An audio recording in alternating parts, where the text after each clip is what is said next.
said, let's go back to the garden. Let's go back to the Garden of Eden.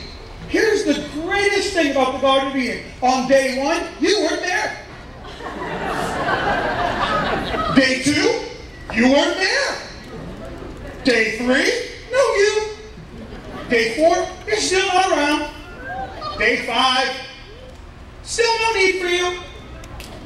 Day 6 rolls around, he creates everything else, and then he goes, last but not least, man, what should I use in all of the cool things that I just made?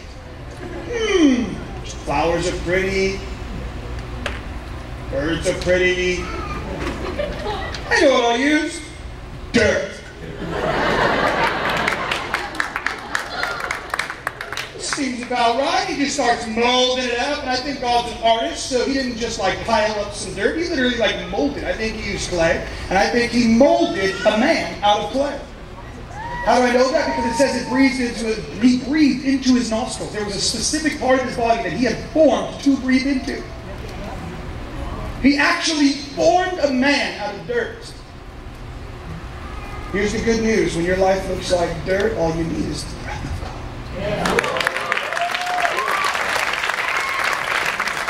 Don't count God out. When it came to making you, he said, dirt, that'll do. And you said, that's about what my life looks like right now. You have no idea. Dirt is probably an upgrade from where I'm at. And God says, just all you need is breath. You don't need some fancy prophetic word. You don't need another Bible scholar. You just need the breath of God. See, we're convinced we haven't done anything with our 10 prophetic words, and we just want another one. Why? Because we need another pat on the butt. We just want someone to call us. Oh, baby, it's going to be okay. Let me make it very clear. It's not going to be okay. But Jake, you wrote the song. That makes you a liar. Oh, no, it's going to be okay in the end. Jesus says when the world hates you, just remember it hated me first. High five. You know what I'm saying? Like his encouragement to you is, man, that's a bummer. Because they nailed me to a tree. That's crazy. You know what I'm saying? Like you're like, but it's so hard. He's like, try getting nailed to a tree. And I'm not trying to make light of the cross, but the reality is, don't boo-hoo me. Stop boo-hooing me. In light of eternity, these sufferings are nothing. That's what Paul says. These are temporary light afflictions. Here's the goal. Here's the thing that I'm trying to point you to. In the Garden of Eden, God creates everything else and invites you into the story, not because he was bored in heaven.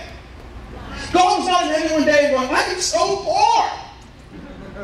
And he goes, I need Jake. And he picks up dirt and he goes, Jake, help me. Holy Spirit for the last 300 years is getting on my nerves, and I'm going to put him inside of you.